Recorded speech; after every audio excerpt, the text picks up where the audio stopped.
How many would take an early retirement program?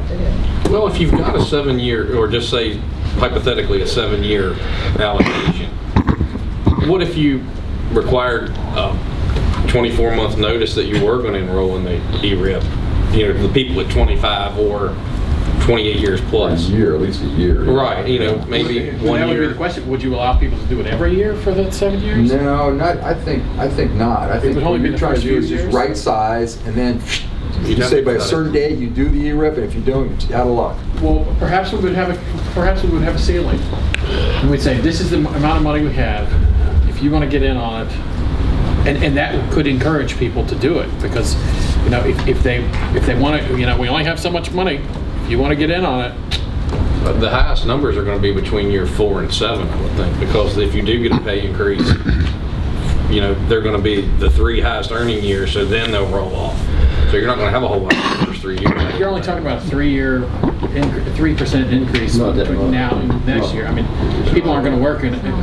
Yeah, it's like $1,500. Make it where it's 10 years, over 30 years, you will have a lot of people take advantage of that, trust me. Don't do the 7 at Rockbridge, do 10, do better than Rockbridge. You will have a lot of employees really take a look at that. That makes a good point. I agree. Will it be more than you stand to lose? That's 55 to 65. I mean, it would be huge, huge. And then the savings on the new. Can you attract enough teachers to fill their places? It's a challenge. Good question. Well, and Legitimate. Yeah. I wasn't joking. But that is one of the reasons why things like good health benefits That's right. get people excited to come to somewhere like this. I mean, we have to have a carrot to. Exactly, yes you do. Yes you do. We'd have a big group we go to. And to Rob's point, that carrot needs to be to them. That's right. You need not only a carrot to bring new teachers in, what's your carrot to somebody that's in that 10-year range? Right. To incentivize them. Because that's the whole thing, is you want to incentivize them to go on and retire. We're going to make a plan that makes everyone happy. I don't know if you can do that, Dave. I'm pretty hard to please. It's getting better if we get fast. So Here's where the big savings are, central office. Yeah, the redundancy. Redundancy. Yeah. Sir, did you look at the table on, I think you need to. And you'll Page was that? That's page 43. Do you have any sample plans of this early retirement other than just Rockbridge? There's probably many others. Well, we could eyeball. But you can go back and look at, the state did, back in the 90s, they did 3 or 4 different plans. Do you have any off? Just all I state. picked that one because it looked the most sort of reasonable in the sense of what you might want to do. But that I might, agree. I think you're gonna have to put a limit on the number of people. that's, yeah, again, you can design these things. Obviously, we don't want to say something that makes that much money. Right? Oh, yeah, I mean, there's so many. We don't want to be the pig that got slaughtered. That'd be all. Right. And then the other thing is, how we're gonna fill the voids. I know we need some for attrition, you know, because we're gonna have skill. But the way our luck runs, the ones who left would be like that. I think your suggestion for trying to make this work at your level is the easiest. It might be harder for the individuals because you're going to cut it off on people. I want to do it, but first it's like a mad dash for a small door. You know, I don't know. Well, then you can get into sign-in bonuses and different things to incentivize new teachers. That you're going to have some savings there. That I'm talking about you the can going play out with. part. Oh yeah, but the replacement going out is part. would be the issue. If you make it too good, you have such an exodus that you come close to destroying your system more than likely because of lack of experienced people. You gotta find that. Yeah, there's got to be a happy medium. Or find the rookies to go in there. Carrots there. That's the efficiency. That's what we're rookies. Scale down to what we want as a school system. Then you've got your number that you need through nutrition. Make that offer at that time. Cut off. I'm sorry. Can you say that one more time? We'll have to make a scale of how many teachers you're going to have in the new system. Administration, janitors, everything. Minus that from what you have today with the two systems. Make that your nutrition goal. This is what we're going to have, and everybody signs up by this time, and it's over with. You got a certain time to sign up for it. If you want to be a part of the ERIP. Big part of it. And that way you don't have too many leaving, and you have an idea what's going on. But should we not be able to pick the positions that we let go at the door? Just because some positions are harder to fill. Yeah, I don't think you can get into that. So when I left, HR gonna get Big lawyer. Yeah, I guess I'm in trouble there. So the big question is, time is ticking. If the question is, obviously we haven't agreed to create a joint school system, but there are things that if we are going to create a joint school system, there are things that we all think are important. Salary equalization is one of them. We all agree that we agreed on a governance plan that we would like to see happen. Right now, it's kind of out there. Well, did I get an email from you today, Jim? Who did I get an email from today about that? Me. You sent that to me, Jay? And I've been busy all day. I just left the meeting and came here. I just saw it. And I understand there may be some complications there. Okay. That was the report So from who's Trump working on Sanders. that? Trump Sanders working on that? That was a report from Okay. them on the, All right. what is the unintended consequences. Oh, okay, yeah. I scanned it. And so that is something that we need to look at. The ERIP thing is something that we would need to figure out some dollar funds on that. And I think something like you're talking about is a great plan. How many teachers would it take to get us where we need to be? I gave you the example 16. That was sort of right size you. 16 fewer teachers in the combined system. And that was the savings of $1 million. $1 million, and then you take away 400 or so for the ERIP program. Is that what you get some real savings $1 on? million over what period of time? Per year. Eliminate 16 teachers. Remember, the average salary is 60. Compensation total is like 63,000, 66,000. But you're talking about keeping the insurance for them. So that's why he said you'd have to add 400,000 back. You have to add 400 Yeah. back. So you're talking about the savings of 500,000, Yeah. which is close to the 465 that salary equalization. But that's why temporary too. However long you say, we're talking about a long period of time here. You got to consolidate it. The state is going to be a winner. They had 15 years. Nick said, LCI. You got to look at a little longer term. Yes, initially there's some costs, but then over that you have a right-sized system. So we're saying we need. So you're saying we need to figure out what the ERIP would cost us for 16 teachers, basically. Plus, if you want to offer And to then central offer it to office, central office and other support positions. But one thing to just note, at least that 900,000 that we could say we combine the central offices, at least in Covington central office, there's a significant number that are not eligible to be hired. Well, we would make- About 500,000 really, of that 900,000, they're not eligible.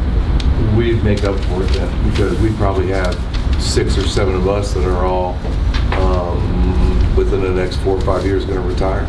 So. Yeah, we probably have 5, but then we have others that are not.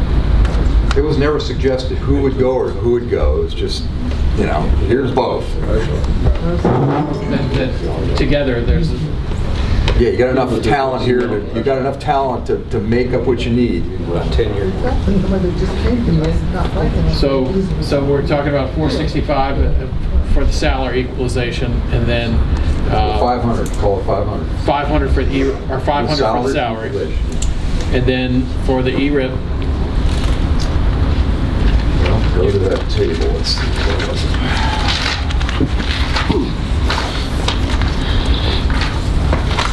Page 40. Oh, no, I'm sorry. No. 45. 45, yeah.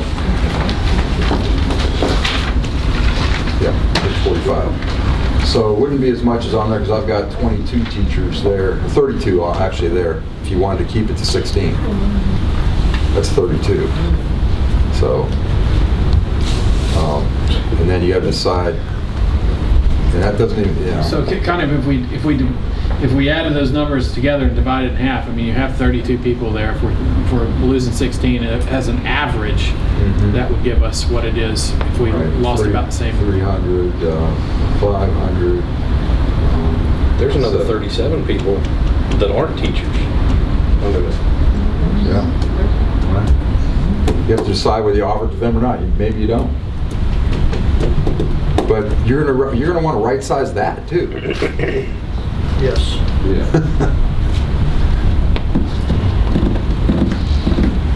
It's upside down. So Unfortunately, I couldn't do a very good analysis on that part of it, the support, because I sort of did this based on sort of average teachers, based on getting you to a more normalized pupil-teacher ratio. It's hard for me to say, okay, how many cafeterias are you going to cut? How many custodians are you going to cut? How many, you know, what's the right size there? It was too hard. So basically we have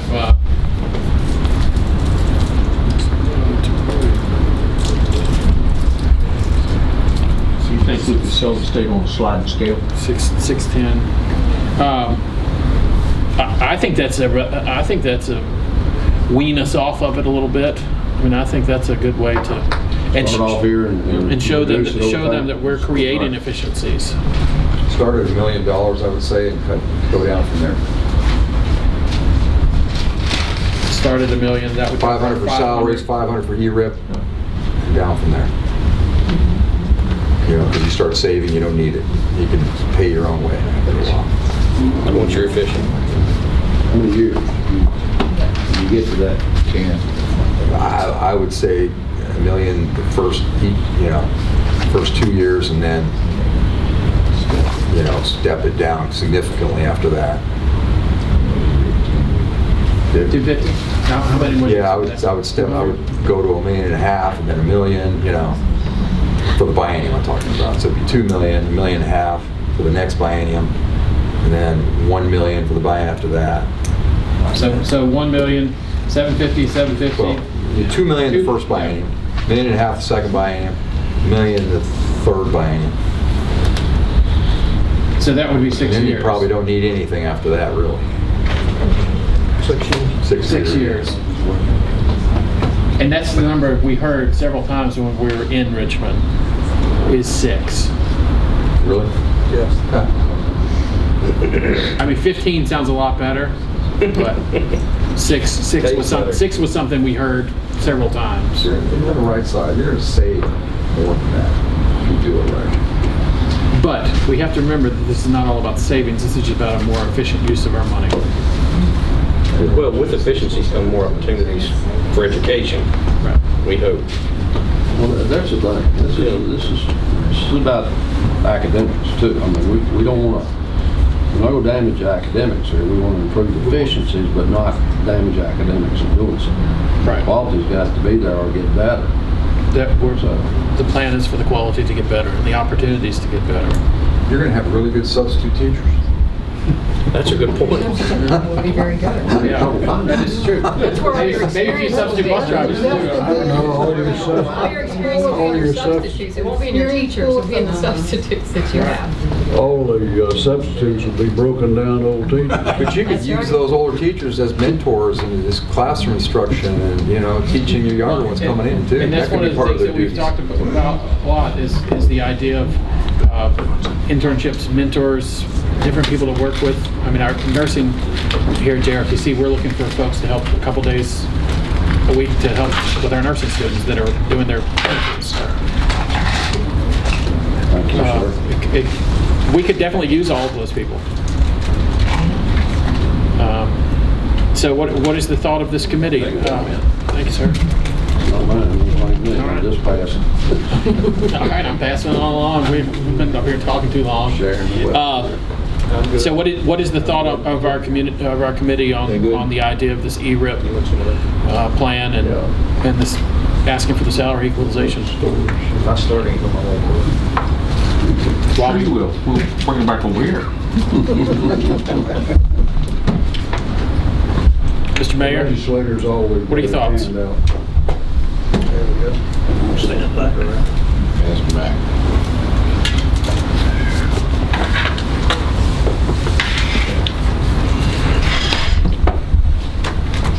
I don't have any thoughts. I have a lot of thoughts, but I'm not ready to make any decision tonight. I think we're at a place where we come up with some ideas to help us meet the 3 goals that we've set. And we need to look at those and see if we can move forward from there. Because they don't prove that. It's a whole lot, it looks a whole lot better than it did. You know, especially the last time we went through this. We were talking $2 million just to equal out salaries last time. And that is because so many tenured teachers have retired and we've lost positions through attrition. And that's a real...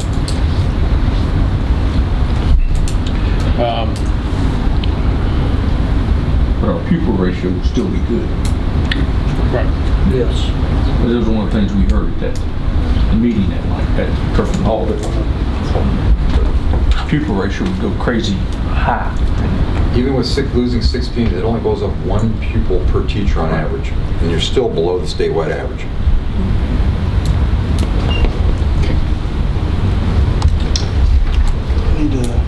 So you could go higher than that. That's what I'm saying. You could have less than, you could have more than 16 and take that if you wanted to go to the statewide average.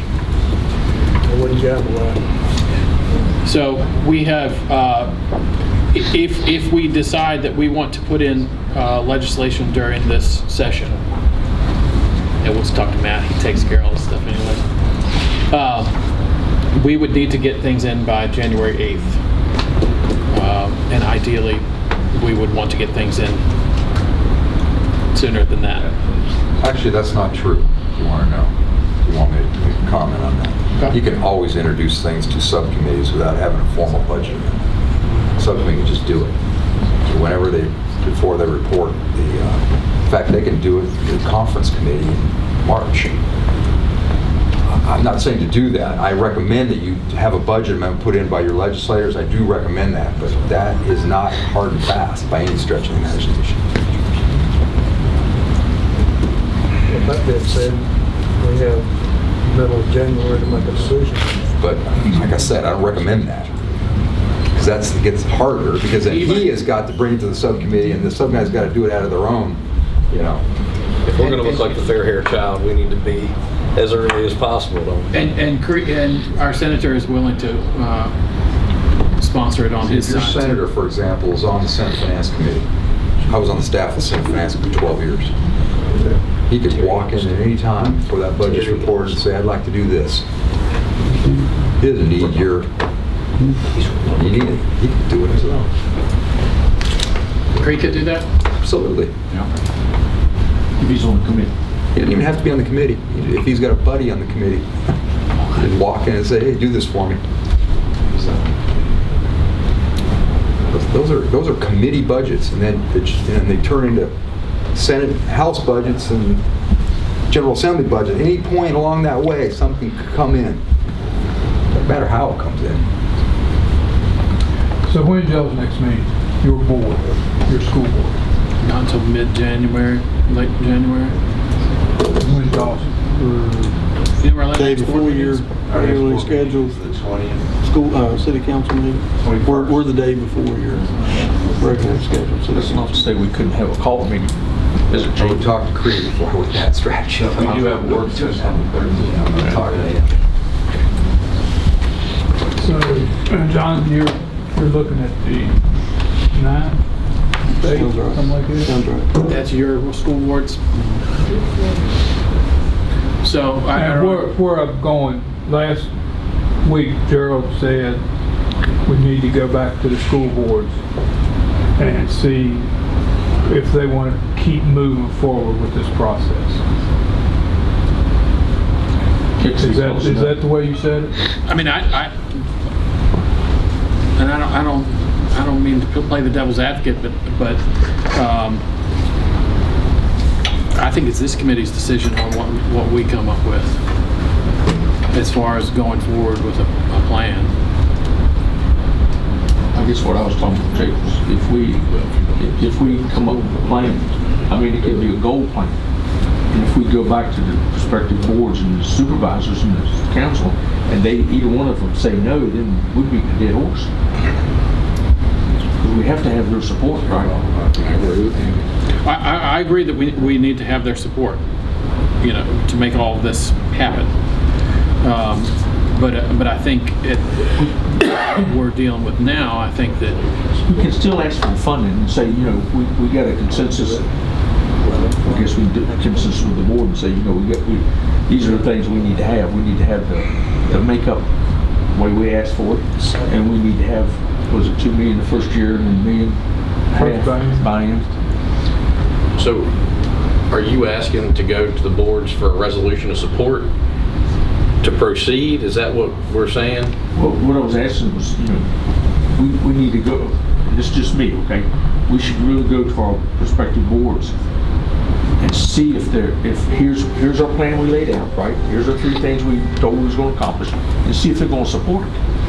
If they tell us no, then all we're doing is spending attorney money for JRTC. That's all I'm saying. I mean, Do you think that we've come up with anything that our board wouldn't support or another board wouldn't support? I don't know. I don't sit on the governing board, so I don't know, who's favoring, who's saying yeah or nay.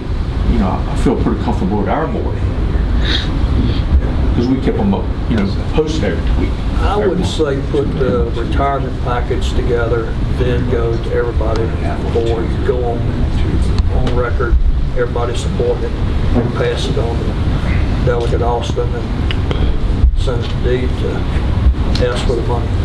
If we ask for it, what would make you feel most comfortable in presenting something to the General Assembly? If it was this committee that had approved it, or do you think it would be best if we waited till later in the month and got all the boards to resolution? What is your timeline for this? Are you thinking this session?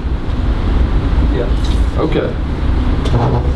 So, but you have to have legislation approved for your boards to consolidate and put in place for your boards also, do you not? I mean, are we putting the cart before the horse and making a request for an appropriation for a merger when we don't know how we're going to govern? We would be asking for the governing part as well as part of the legislation. So there'll be separate bills. So part of the package, basically. And do you think, after reading all of the different things that are involved with all the reasons that our plan is not currently covered under Virginia law? Well, I've not had the opportunity, Jacob, to read that. I just got that today, and I've been out all day. Right, but do you think that I would have to talk to someone about that. The idea of it's something that we need to think about is, it seems like Troutman Sanders was saying that it might be best if we asked for a one-time or a thing just specifically for this merger rather than changing a bunch of laws that cover the entire state. And this is, this needs to be we wouldn't ask for a change for the entire state. This is going to be particular to Allegheny County and the city of Covington. Even the governance piece? Pardon? Even the governance piece? Yes. Now, because it seems like one of the issues was crossing. And see, I haven't had the privilege to read that, Mayor. Is that right? Right, and that's one of the things is crossing jurisdictional lines, and basically the way the current law is set up, it's for individual school systems. I mean, it's So not that could for be declared special legislation, which could take 2/3 of the body's vote. Jacob, can I Good opinion, rephrase your yeah. question?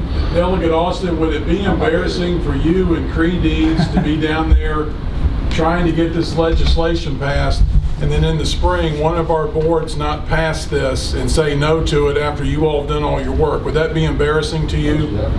Yes. I mean, So do you need to know before you go? Oh, yeah, That was Gerald, that was your question. Yes, that was my question.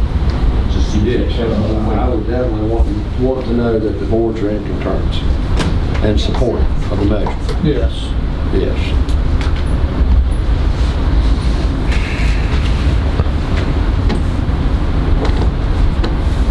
So We certainly wouldn't want to get something through the body and the funding stream, and then all of a sudden one of the bodies pull out. I mean, I that's, think to Matt's point, couldn't we accomplish that by resolution of support? Because some of the obvious reservations that any given person may have would be contingent upon the state's support. So well, we would then adopt resolutions of support. Is that what everybody It's I the think? quickest, easiest way to do that.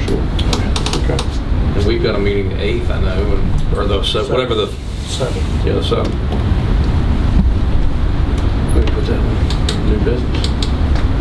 Well, I don't think we ought to ask for anything if everybody's not on board. So we would, much like this committee was formed last year, we go before every board and the representatives for those boards speak with their board, talk about what we have talked about, our ideas for governance, the idea of the ERIP program, the equalization of pay, and then report back to Delegate Austin and have. we've got a little time, but, we want to be prepared. Oh, absolutely. There has to be a plan, Right. And we don't really have, if you're going to present legislation, you're going to have that ready. Appropriation bills swing the map. That's what we just discussed. Yeah. Of course, we got till the second. Anytime technically, but Yeah. you want to carry it like that. Well, I don't know that, now that Susan's gone, I've lost the person that I worked with. I don't have a relationship there. Now I've got to go build a relationship. But is your employment part of getting this legislation? No, sir. Not, your employment not supporting this legislation? I am not a lobbyist, no. No, I'm not asking you if you're a lobbyist. Okay. I'm asking you, are you contract with Troutman Saunders? I Or am. Are you contracted with the county, at least two? Troutman Sanders. So you're with Troutman Sanders? No, I do not work for, I'm not an employee of Troutman But Sanders. you're contracted with them? to Yes, provide this service. that was just out of convenience, right? Okay, okay. The Troutman Sanders will allow you, so, They could, yes. yeah, okay.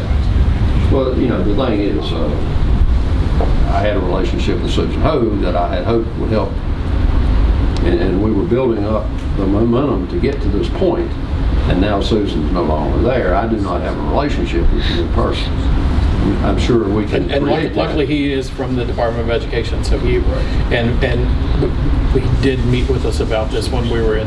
Put me at a little bit of a disadvantage. I can certainly brief him. Yeah, At your sure. pleasure. That would be great. I'm not sure he's on board technically yet. With appropriation? Right. Probably not. Probably not, until the new assembly is. January 1. Right, Yeah, that's January 8th or whatever it is, yeah. Well, January 1, or the 8th, so. But that's, we can work through that. I don't worry about that. You need to have concurrence from your two governing bodies and your two school divisions that you're in agreement and you want to advance this measure. And if you do that, we will advance the measure. So that comes back to this committee. I kind of feel like everybody, it would be nice if we were to meet again before we go to our boards and really hammer out what we are going to present to our boards as a plan so we're all on board as far as the ERIP policy and all of those things. And then everybody the individual members can go to their boards and everybody. Discuss with Troutman Sanders about the retirement program. So that way we have all the information package. So is everybody on board with that? Is there a day that works for everybody to meet? We meet the 7th. So we definitely need to meet before then as this committee. January 2nd is a Thursday. It's a good one. It's okay. Does that work for everybody? Second, all right? January 2nd. January 2nd, we will meet up. During which bowl game? Hey, We'll post it up there for you. and we'll hope that we can meet here at JRTC if Mr. Smangler sees that. Or would it be easier, the school will be closed at that time, so it would be easier if we met at the library, because the library will be open. The teachers are back and we're here. Okay, all right.